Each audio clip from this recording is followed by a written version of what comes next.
சட்டம் ஒழுங்கு தானே கெட்டு போச்சுங்கிறேன். ஒரு நாளைக்கு ஒரு நாள் இந்த மாதிரி சட்டம் ஒழுங்கு கெட்டுக்கிட்டு தான் இருக்குது.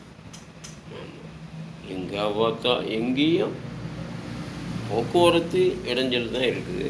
அதுக்கு நம்ம ஒன்றும் பண்ண முடியாது. போலீஸ்காரங்களே கை கட்டிக்கிட்டு பேசாமல் இருக்கிறாங்க. நானே கேட்டேன். கேட்டதுக்கு அவங்க என்ன சொல்கிறாங்க, நம்ம என்ன அவங்களா திருந்தணுங்க, திருந்த மாட்டாங்க சார். அப்படி திருந்த மாட்டாங்க சார். ரவுடிகளை நம்ம ஒடுக்கணும், முட்டிக்கு முட்டி தட்டி உள்ளதுக்கு போடணும், ஸ்டேஷனுக்கு நடறா அப்படிங்கணும். அப்போ தான் அவங்க கேட்பாங்க. அது வரைக்கும் கேட்க மாட்டாங்க. அதாவது வண்டியில் வர்றாங்க, கொஞ்சம் நிதானமாக பார்த்து வரணும்னு அவங்களுக்கு தெரியாது. அவங்களுக்கு இல்லை, அவங்க சுயநலத்துக்காக அவங்க போகணும். அவங்க போக வேண்டிய இடத்துக்கு அவங்க போகணும், அவ்வளோதான். ஏன் பின்னால் வந்தாலும் சரி, முன்னால் போனாலும் சரி, அவனும் முன்னால் போனவனு சைடு வாங்கணும், பின்னால் வர்றவனை இடித்து தள்ளிடணும். அதுதான் அவனுடைய நோக்கம். முன்னால் யார் வரா, முன்னால் யார் வரா, சைடில் யார் வரா பார்க்குறதெல்லாம் கிடையாது. அவன் இஷ்டத்துக்கு வர்றான், இஷ்டத்துக்கு போடுறான். ஆக்சிடெண்ட் ஆனால் ஆனாங்க. பைத்தியக்காரங்க தான் ஆக்சிடெண்ட் ஆகிறாங்க. நம்மள மாதிரி அப்பாவிக்கு தான் ஆக்சிடெண்ட்டில் மாட்டுறாங்க. அதுக்கு மேலே பைக்கில் போகிறாங்க, ஸ்பீடு வண்டியில் பயங்கர ஸ்பீடில் போகிறாங்க. அதுவும் பொம்பளைகளை வச்சுக்கிட்டு, பொம்பளைகளையும் சின்ன பிள்ளைகளை வச்சுக்கிட்டு வேற போகிறாங்க. நீ செத்து பண்ண போ, உன்னைய நம்பி உயிர் 2 உயிர் இருக்குல்ல. உன் உயிர்னா உயிர், அடுத்த உயிர்னா என்ன பண்ணுறது? உயிரின் விலை தெரியும், மதிப்பு தெரியுமா உனக்கு? மதிப்பு தெரியாமல் அழுதுகிட்டு இருக்காங்க. என்னையா தமிழ்நாட்டில் சட்டம் ஒழுங்கு கெட்டு போயிட்டு அப்படின்னா, சட்டம் ஒழுங்கு கெடுறதுக்கு போலீஸ்காரங்க சட்டம் ஒழுங்கு நிலைநாட்டுறது அவங்க தான். இருந்தாலும் பொதுமக்களும் அவங்களோட ஒத்துழைக்கணும். ஒத்துழைச்சா தான் அவங்களும் சட்டம் ஒழுங்கு நிலைநாட்ட முடியும். அதனால் போலீஸ்காரங்களுக்கு மேலே தப்பு சொல்லலை. அவங்க சட்டத்திட்டங்கள் பேசுகிறாங்கன்னா அவங்களுக்கு அந்த சட்டத்திட்டத்துக்கு உட்பட்டு நம்ம நடக்கணும். அதுதான் மெயின். ஹெல்மெட்டு போடாமல் போகக்கூடாது அப்படின்னா, சாரிங்க சார், இன்றைக்கி ஹெல்மெட் இல்லாமல் ஒரு அர்ஜென்ட் வேலைக்கு அர்ஜெண்ட்டாக வந்துட்டேன் சார் சொன்னோம்னா, ஏதோ உண்மையை சொன்னோம்னா சரி பரவாயில்ல விடு போ, நாளையிலேருந்து ஹெல்மெட் இல்லாமல் வந்தோம்னா ஃபைன் தான், அவ்வளோதான். டெய்லி வந்தோம்னா என்ன பண்ண முடியும்?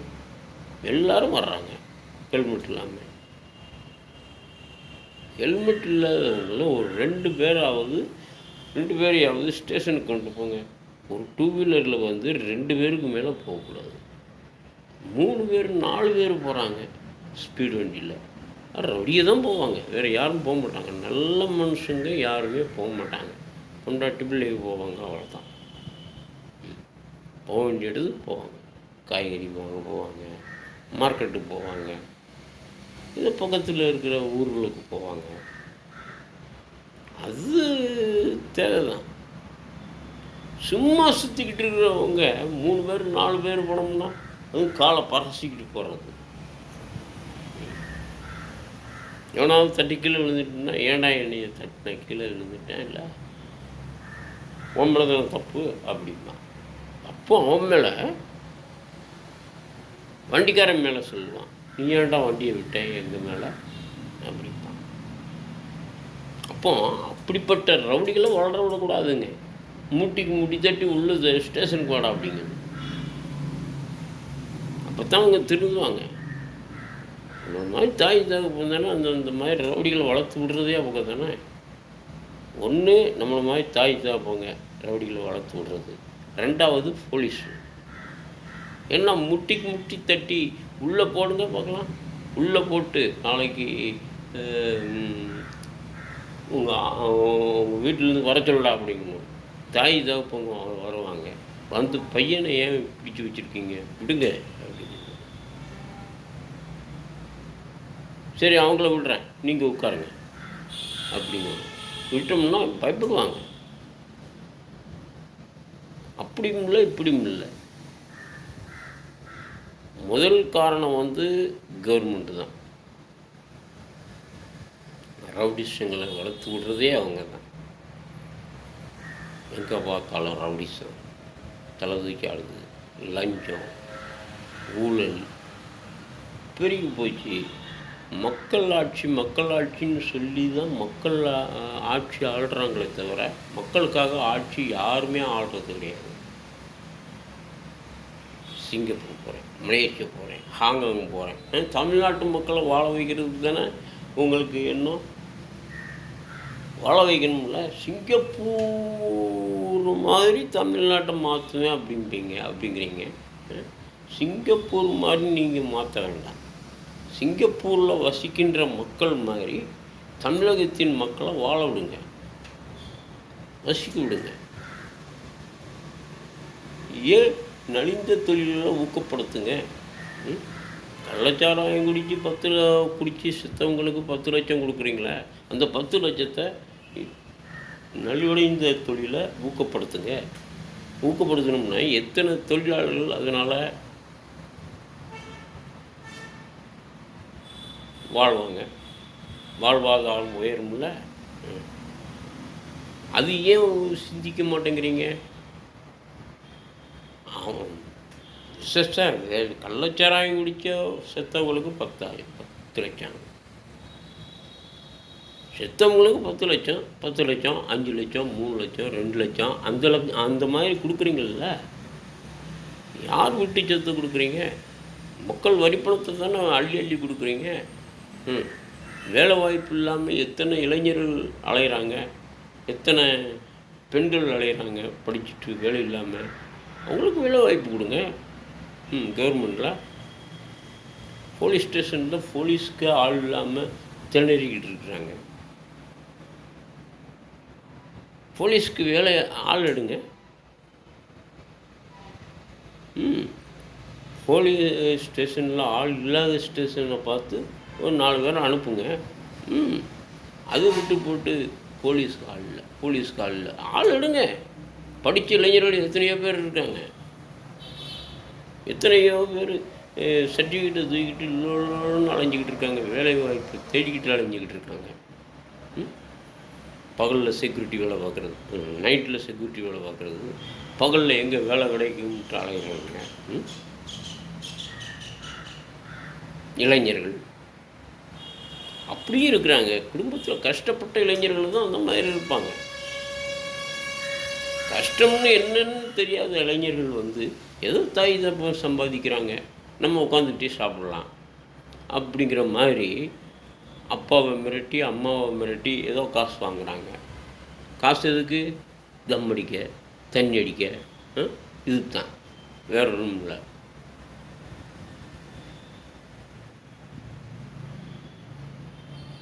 என்ன இளைஞர்கள் எண்ணி திருந்த மாட்டாங்க. இளைஞர்கள்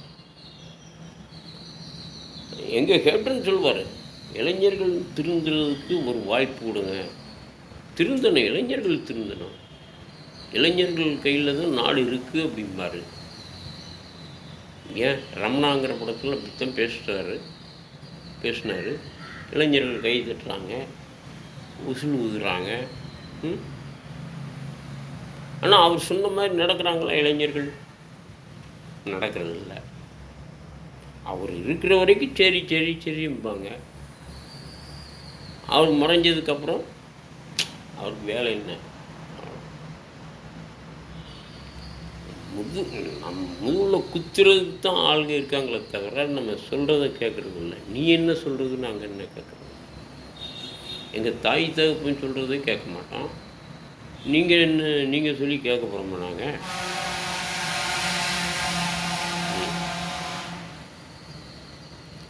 சும்மா கூட்டம் கூடி பிரயோஜனம் இல்லை. எங்கள் தலைவர்னு சொல்கிறது மட்டும் பிரயோஜனம் இல்லை. உங்கள் தலைவர் என்ன சொல்கிறாரு அந்த தலைவர் படி நடந்துக்குங்க. நீதி, நேர்மை, அநியாயம் நடந்தால் எங்கே வந்தாலும் தட்டி கேட்கணும். அந்த மாதிரி நடந்துக்கோங்க. அநியாயம் நடந்தோம்னா தட்டி கேட்க மாட்டாங்களே. இப்போ போக்குவரத்து இடைஞ்சல் பயங்கரமாக இருக்குது. ஒரு ஆக்சிடெண்ட் ஆகுது. ஆக்சிடெண்ட் என்ன காரணத்துக்காக ஆகுது?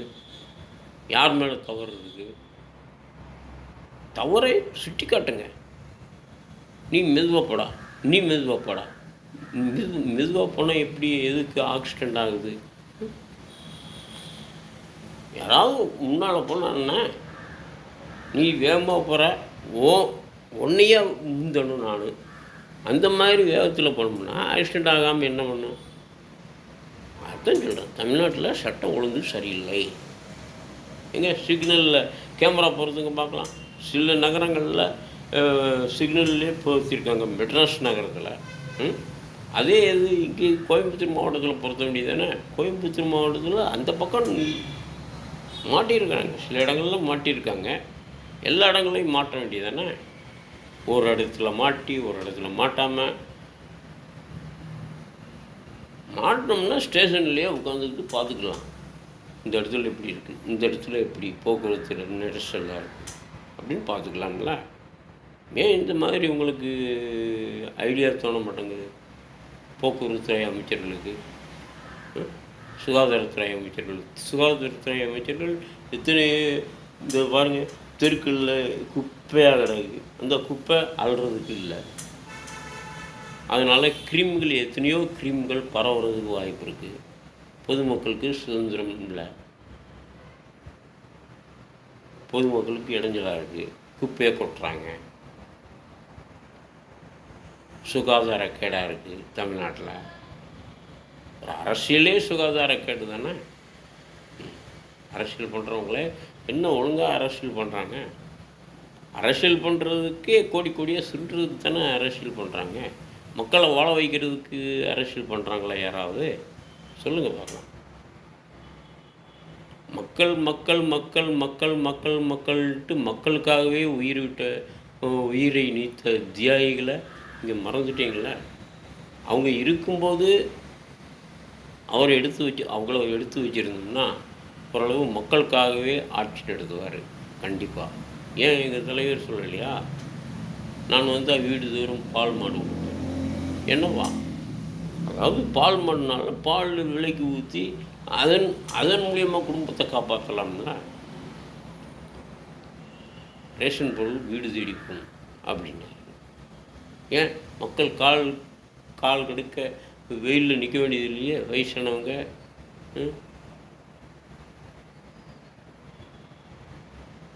தவறு நடக்கிறது குறையும்ல.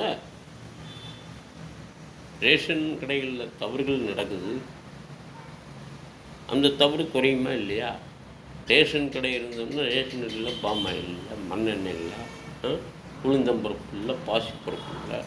நம்ம தீபாவளி பொங்கல் அன்னைக்கு ஏதோ ஸ்வீட்டு கொடுக்கலாம். ஸ்வீட் என்ன, கரும்பு, பொங்கலுக்கு கரும்பு, பச்சரிசி, கரும்பு, முந்திரி பருப்பு, திராட்சை. ஏன் இது கொடுக்குறவங்க கரும்பு ஒரு முழம், அது என்ன இப்படி வர்றாங்க? பணக்காரங்க கார் போட்டுக்கிட்டு வர்றாங்க, அவங்க பெரிய கரும்பு 2 கரும்பு வாங்கிட்டு போகிறாங்க, 2 கரும்பு 4 கரும்பு வாங்கிட்டு போகிறாங்க. ஏன் ஒரு கெட்டு கூட வாங்கிட்டு போகிறாங்க. ஒரு கெட்டில் 10-15 கெட்டு இருக்கும், 15 கரும்பு இருக்கும். அந்த கரும்பு வாங்கிட்டு போகிறாங்க, வண்டி டாப்பில் கட்டிட்டு கொண்டு போகிறாங்க. அவங்களுக்கு கொடுக்குறாங்க, இல்லாதவங்களுக்கு முழம் போட்டு கொடுக்குறாங்க. ஒரு முளை கரும்பு அது எத்தனை சொல்லுங்கள்? என்னையா சட்ட திட்டங்கள், என்னையா சட்டத்தில் என்ன இடம் இருக்குன்னு தெரியல. சட்டத்தில் ஓட்டை இருக்குது, அந்த ஓட்டையை முதல்ல அடைக்கணும். யார் ஆட்சிக்கு வந்தாலும் அந்த சட்டத்தை திருத்தணும். ஏன் இந்த மாதிரி பண்ணுறாங்கன்னே தெரியல. மணல் கொள்ளை, எங்கே பார்த்தாலும் கொலை கற்பழிப்பு இதுதானே நடக்குது. அதை விட்டு போட்டு தமிழ்நாட்டவே ஒழுங்கான முறையில் தமிழ்நாட்டையே ஆட்சி ஆள முடியல. அதை விட்டு போட்டு துணை முதல்வர் பதவியை நேற்று பெஞ்ச மழையில் இன்னைக்கு முளைச்ச காளான் கையில் ஒப்படைச்சிட்டு சிங்கப்பூர் போகிறேன், மலேசியா போகிறேன், அங்கே போகிறேன், இங்கே போகிறேன். ஏன்யா தமிழ்நாட்டில் எத்தனையோ பிரச்சனைகள் இருக்குது, அந்த பிரச்சனைகளை தீர்த்து வைக்க முடியல உங்களால். தட்டி கேட்டோம்னா மத்திய சர்க்காரை குறை சொல்கிறீங்க, நிதி ஒதுக்க மாட்டேங்கிறாங்க. நாங்கள் என்ன பண்ண முடியும்? நிதி ஒதுக்கலையா?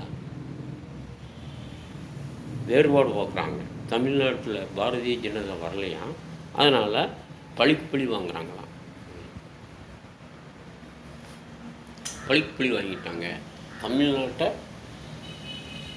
தமிழ்நாட்டுக்கு இவர் கவனிக்க மாட்டேங்கிறாரு. மோடி நிதி ஒதுக்க மாட்டேங்கிறாரு, பற்றாக்குறையாக ஒதுக்குறாரு. மற்ற மாநிலங்களை விட தமிழ்நாட்டில் தான் ரொம்ப குறையா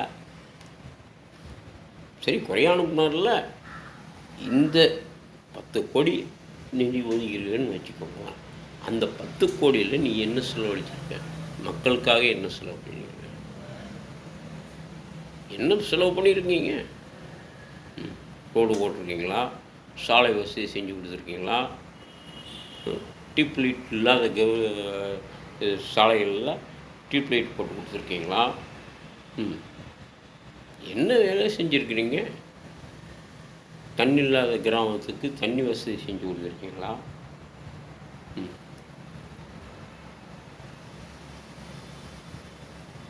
என்ன செஞ்சு கொடுத்துருக்கீங்க?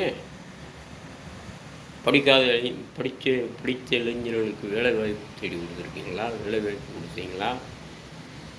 பெண்களுக்கு வேலை வாய்ப்பு கொடுத்தீங்களா? எதுக்கு தான் வேலை வாய்ப்பு கொடுத்தீங்க? ஜாதிக்கு தகுந்த மாதிரி மந்திரிகள் போகிறாங்க. இந்த ஜாதிக்காரனுக்கு தான் வேலை, மற்ற ஜாதிக்காரனுக்கு வேலை இல்லை அப்படிங்கிறீங்க. வந்தால் சரி அப்படிங்கிறீங்க. அவ்வளோதான், வேலை இல்லை. ஒவ்வொருத்தரும் அந்த ஜாதிக்காரனுக்கு வேலை கொடுக்குறாங்க. அதில் ஒரு சில பேர் வருமானத்தை தான் பார்க்குறாங்களே தவிர வேலை வாய்ப்பு உருவாக்க மாட்டேங்கிறாங்க.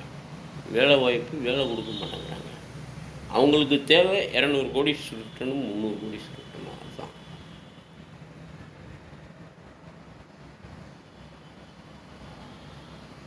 அது ஒவ்வொரு படத்துலையும் எடுத்து காட்டுறாருல்ல எங்கள் தலைவர். அதுபடி தான் இப்போ நடந்துக்கிட்டு இருக்கு இந்த நாட்டில். எவனுக்காவது மக்களுக்கு நல்லதை செஞ்சுருக்காங்களா? யாருமே கிடையாது. ஒவ்வொருத்தரும் குறை பேசிக்கிட்டாங்க. அதுவும் நல்லவனாக பார்த்து தேர்ந்தெடுங்கன்னா மக்கள் மத்தியில் ஒரு விழிப்புணர்ச்சி இல்லை. 2000 ரூபா, நான் 2000 ரூபா கொடுத்தா எனக்கு ஓட்டு. எதிர்பார்ட்டிக்காரங்க 2500 ரூபா கொடுத்தா உங்களுக்கு ஓட்டு. அப்படி 3வது மனுஷனை வளர விடக்கூடாது. வளர விட்டது தான் ஆட்சி கட்டிலில் ஏறிடுவாங்க. ஏறினவங்கள இறக்க முடியாது, அந்த அளவுக்கு ஆட்சி நடத்துவாங்க அப்படிங்கிறாங்க. அப்படித்தானே எங்கள் கேப்டன் ஆட்சி வரவிடாமையே செஞ்சுட்டாங்க.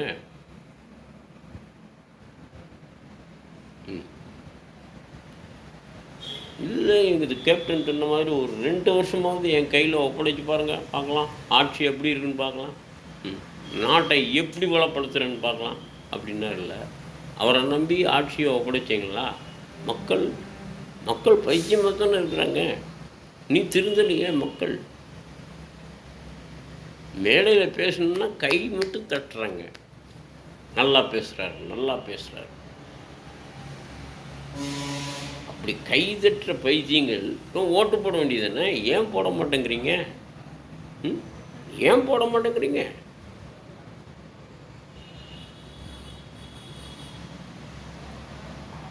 எல்லாரும் முரசு சின்னத்துக்கு ஓட்டு போட்டோம்னா தமிழகம் இந்த நிலைமைக்கு வருமா?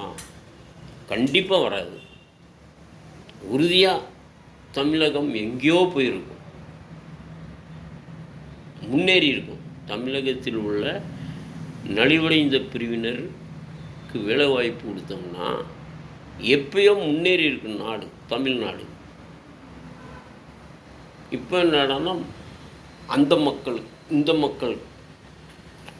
மக்களில் ஜாதிய பிரச்சனையை பார்க்கக்கூடாது. ஜாதியை தூண்டி விடுறதே கவர்மெண்ட்டு தான், அரசியல்வாதிக்கு தான். ஜாதி இல்லைன்னு சொல்கிறதும் கவர்மெண்ட்டு தான், ஜாதியை பிரித்து வைக்கிறதும் கவர்மெண்ட்டு தான். பிறகு எப்படி இருக்கும் கவர்மெண்ட்டு பாருங்கள். ஜாதி பாகுபாடு இல்லாமல் வேலை வாய்ப்பு கொடுக்கணும். இந்த ஜாதிக்கு 50%, இந்த ஜாதிக்கு 60%. அது என்ன 60%, 70%, அது என்ன சதம்? எல்லாருக்கும் நிறந்த வேலை வாய்ப்பு கொடுயா. ஏன் ஜாதியை பார்க்குற? எல்லாருக்கும் படித்தவன் தானே. இந்த ஜாதிக்காரன் தான் படித்தவன், இந்த ஜாதி படிக்காதவன், அந்த ஜாதி படிக்காதவன் அப்படின்னு ஏதாவது இருக்குதா சட்டத்தில்? படித்தவனுக்கு தான் வேலை வாய்ப்புன்னு இருக்குதா? அதுவும் போக குறிப்பிட்ட ஜாதி தான் ஆட்சிக்கு வேலைக்கு வரணும், வேலை வாய்ப்பு கொடுக்கணும், குறிப்பிட்ட ஜாதிக்கு தான் வேலை வாய்ப்பு கொடுக்கணும் அப்படின்னு ஏதாவது சட்டத்தில் இடம் இருக்கா? இல்லை. எல்லாருக்கும் நார்மலாக கொடுயா வேலை வாய்ப்பு. ஜாதியை பார்க்காத. ஜாதியை பார்த்து நீ வேலை கொடுக்காத. எல்லாருக்கும் கொடு, நார்மலாக கொடு. அதுதான் அரசு. மக்கள் ஆட்சின்னா அதுதான். மக்கள், தாழ்த்தப்பட்ட மக்கள், உயர்ந்த மக்கள், மலைவாழ் மக்கள், அந்த மக்கள், இந்த மக்கள் ஏன் பார்க்குறீங்க?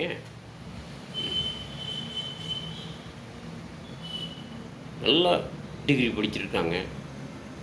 மற்ற ஜாதிகள் எல்லாருமே படிச்சிருக்காங்க. படித்த மக்கள் தான். ஒரு குறிப்பிட்ட ஜாதி தான் இந்த பேங்கில் வேலை பார்க்கணும், இந்த பேங்கில் வேலை பார்க்கணும். ஏன்? நாய்க்கர் ஒரு ஜாதி இல்லையா? தேவர் ஒரு ஜாதி இல்லையா? என்னன்னு கேட்குறேன்.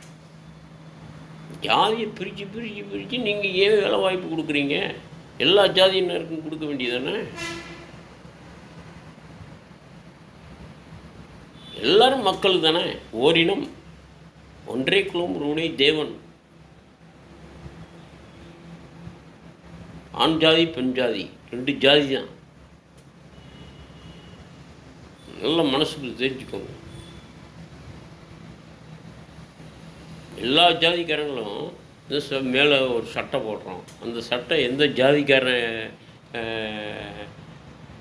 நெஞ்சான்னு தெரியுமா? தயாரிச்சான்னு தெரியுமா? தயாரிச்சான்னு தெரியுமாண்ணே? நம்ம காலில் போட்டு நடக்கிறோம் செருப்பு. அந்த செருப்பு யார் தயாரித்தாங்க சொல்லுங்கள்? ஒரு ஜாதிக்காரன் தயாரித்தான். அந்த செருப்பு தானே எல்லாரும் வாங்கி போட்டிருக்கோம். சொல்லுங்கள். அப்போ நம்ம சாப்பிட்றோமே சாப்பாடு, அது நிலத்தில் யார் விளைவிச்சா? விவசாயி தானே. எல்லா ஜாதியிலையும் விவசாயிகள் இருக்கத்தான் செய்கிறாங்க.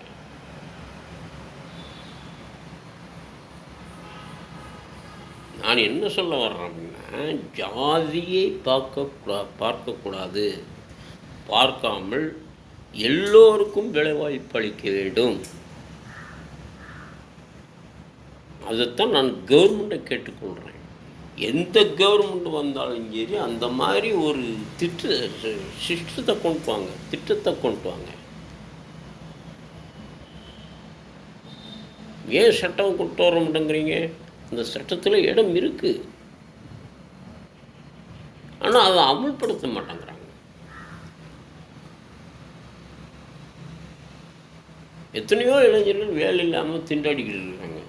வீட்டுகளில் அவங்க அப்பா அம்மா திட்டிக்கிட்டு இருக்காங்க. என்னடா வயசுக்கு வந்துட்டு இத்தனை வருஷமாக சும்மாவே வெட்டியை சுற்றிக்கிட்டு இருக்கிற, படித்து முடிச்சுட்ட, நீ வேலைக்கு போக வேண்டியதானே, ஏதாவது ஒரு வேலையை தேடிட்டு போக வேண்டியதானே அப்படின்னு திட்டுறாங்க. அந்த திட்டு தாங்கிக்கிட்டு இவங்க சகிக்க முடியாமல் தண்ணி அடிக்கிறாங்க, செய்கிறாங்க. இளைஞர்களுக்கு வேலை வாய்ப்பு கொடுத்தோம்னா தண்ணி அடிக்கிறத நிப்பாட்டுவாங்க. அவங்கள மெயினாக குடிகாரங்களாக மாற்றுறது கவர்மெண்ட்டு தான். வேலை வாய்ப்புகள் கொடுத்தா அவன் வேலை உண்டுன்னு வேலைக்கு போயிடுவான். பிறகு எப்படி தண்ணி அடிப்பான் சொல்லுங்கள்? சும்மா சுற்றிக்கிட்டு இருக்கிறதுனால தானே ரவுடித்தனம் பண்ணிக்கிட்டு தண்ணி அடிச்சுக்கிட்டு அங்கே 4 பேருக்கு விட்றது, இங்கே 4 பேருக்கு விட்றது, இங்கே 10 பேருக்கு விட்றது, வண்டியில் சும்மா ரவுண்ட் அடிக்கிறான். எப்போ பார்த்தாலும் நைட்டு 12 மணி வரைக்கும் 1 மணி வரைக்கும் ரோட்டில் கியூவில் நின்றுருக்கான், வட்டம் போட்டு பேசிக்கிட்டு இருக்கான். அந்த நேரம் பார்த்து பஸ்ஸில் இறங்கி பஸ்ஸை விட்டு இறங்கி வர்றாங்கன்னா வச்சுக்கோங்கன்னா பொம்பளைங்க.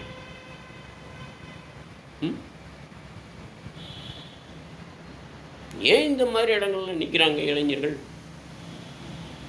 ரவுடித்தனமான இளைஞர்கள்? அவங்கள அடக்குங்க. நம்ம கையில் எதுக்கு லத்தியும் துப்பாக்கியும் கொடுத்துருக்கு? ரவுடியில் அடித்து ஒடுக்குங்க, ரவுடிஸும் ஒழியட்டும். அப்போ தான் நாடு ஒரு வழியில் வரும், ஒரு நிலைமைக்கு வரும். ஏன் இந்த மாதிரி இருக்குது? அரசாங்கம் கண்டுக்கிறதில்ல. ரவுடிகளை வளர்த்து விடுறதே கவர்மெண்ட்டு தான். அவங்கள அடக்காதீங்க, அடிக்காதீங்க அப்படின்னு சொல்கிறதும் கவர்மெண்ட்டு தான். அப்படி சொல்லும்போது போலீஸ்காரங்களை சொல்லி குற்றம் இல்லையே. அவங்க நேர்மையாக தான் இருக்கிறாங்க, நேர்மையான அதிகாரிகளும் இருக்காங்க போலீஸ்காரங்களா, இல்லைன்னு சொல்லலை. இருந்தால் உடனே தண்ணி இல்லாத காட்டுக்கு மாற்றிடுவோம் அப்படிங்கிறாங்களே. இப்போ சப்போஸ் இந்த ஸ்டேஷனில் நேர்மையான போலீஸ் 2 பேர் இருக்காங்க, நேர்மையான அதிகாரிகள் ஒருத்தர் இருக்காருன்னா அந்த நேர்மையான அதிகாரிகளை மாற்றிடுறாங்க, வேறு மாவட்டத்துக்கு மாற்றிடுறாங்க. கோயம்புத்தூர் மாவட்டத்தில் நேர்மையான அதிகாரி ஒருத்தர் இருக்காருன்னா அந்த அதிகாரியை வேறு மாவட்டத்துக்கு மாற்றிடுறாங்க. இல்லை ஆளை வச்சு கொண்டுருந்தாங்க. ஆளை வச்சு கொள்ள மாட்டாங்க, அவங்களுக்குள்ளேயும் அப்படி இருந்தோம்னா அவங்களுக்குள்ளேயே தீட்டிடப்பா அப்படின்னு சொல்லி சமயம் பார்த்து தீட்டிருநீ அப்படின்னு சொல்லி அரசியல்வாதிகள் தூண்டி விடுறாங்க. அது அவங்களுக்கு கீழ்மட்டத்தில் உள்ள போலீஸ்னால் உயர் அதிகாரிகளும் போலீஸ் தான், சார்ன்ட்டு எல்லாம் நல்ல மதிப்பாக தான் இருப்பாங்க. ஆனால் அரசியல்வாதிகள் பண்ணுற தந்திரம் இருக்க பயங்கரமான தந்திரம். அதான் ஏழை ஜாதிகள் பாருங்கள், புரியும். தலைவர் படத்தை பார்த்து எல்லாரும் திருந்துவாங்கன்னு பார்த்தா திருந்த போகிறதும் இல்லை யாருமே. ஏன் இதுக்கு முன்னால் எம்ஜிஆர் படத்துலேயும் திருந்துற மாதிரி தான் படம் எடுக்காரு.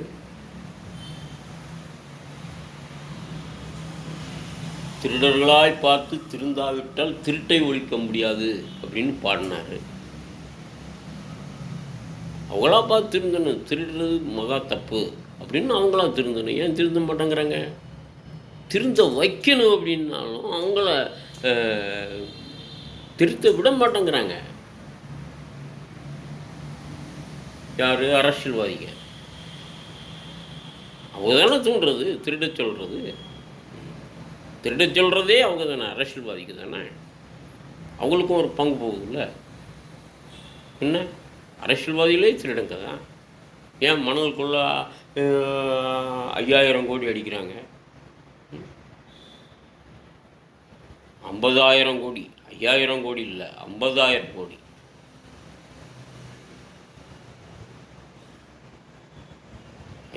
கோடினாலே பெருசு தான்.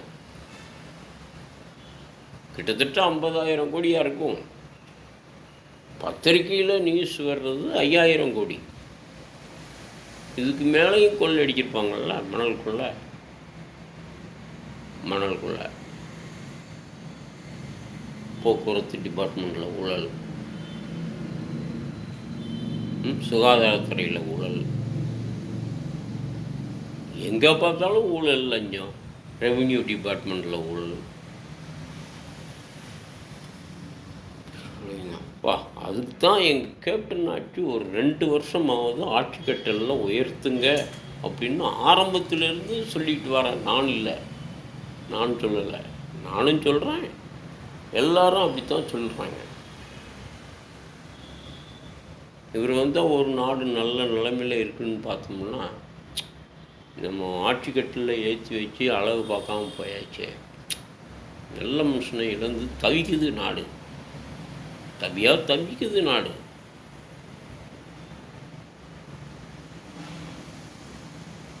என்ன கழுதியோ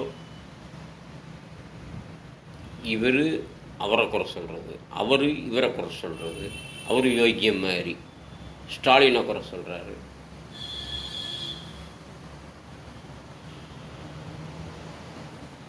அவர் ஆட்சியில் என்ன நடந்ததா? என்ன நடந்தது? எப்படி நடந்தது? நீங்கள் தமிழ்நாட்டை காப்பாற்றுனீங்களாகும், தமிழ் மக்களை காப்பாற்றுனீங்களாகும். பெரிய இதாக பேசுகிறீங்க. உங்களுக்கு பதவி தான் முக்கியம், மக்கள் முக்கியம் இல்லை. மக்கள் ஓட்டு முக்கியம், ஆனால் மக்கள் முக்கியம் இல்லை. மக்கள் ஒரு பைத்தியக்காரன் தானே. எங்களையெல்லாம் நீங்கள் பைத்தியக்காரனாக ஆக்குறீங்க அரசியல்வாதிகள். எங்கள் ஓட்டு மட்டும் உங்களுக்கு வேணும். எங்கள் தொகுதிக்கு என்ன நிலைமையில் இருக்குது தொகுதி, உங்கள் தொகுதிக்கு என்ன வேணும் அப்படின்னு கேட்குறது கிடையாது. நாதி கிடையாது. பணக்காரங்களை தான் மென்மேலும் பணக்காரன் ஆக்குறீங்களே தவிர ஏழைகள் ஏழைகளாகவே இருக்கிறாங்க. அவங்களுக்கு எந்த வித வசதியும் இல்லை. ஒரு சில கிராமங்களுக்கு போக்குவரத்து வசதி இல்லை. மணிக்கணக்கில் நிற்கிறாங்க பஸ் ஸ்டாண்டில். 1, 2 ஓடுது, அதுவும் ப்ரைவேட் வண்டி. இப்படியெல்லாம் இருக்குது. ரேஷன் கடைகளில் ரேஷன் பொருள் இல்லை, மண்ணெண்ணெய் இல்லை, சுகர் ஜீனி இல்லை, சர்க்கரை இல்லை, உளுந்தம்பருப்பு பாசிப்பருப்பு எதுவுமே கிடையாது. மண்ணெண்ணெய் இல்லை, எதுவுமே கிடையாது. சும்மா நின்றுட்டு ஏதோ அரிசி வாங்கிட்டு போக வேண்டியதான். சரி, அதனால் சொல்கிறேன், இன்னி வருகிற 2026ஆம் வருஷத்து தேர்தலில் எலெக்ஷனில் முரசு சின்னத்துக்கு வாக்களிக்கும்படி நான் எல்லோரையும் கேட்டுக்கிறேன். தயவு செஞ்சு முரசு சின்னத்துக்கு போகணும். ஏமாந்து போய் அந்த சின்னத்துக்கும் இந்த சின்னத்துக்கும் போடாதீங்க. நானும் ஒரு திருடன், நீங்களும் ஒரு திருடங்க. திருடனுக்கு திருடன் ஓட்டு போட்டு மாறி மாறி எடுத்து வைக்காதீங்க. 3வது மனுஷனை உட்கார வைங்க தயவு செஞ்சு.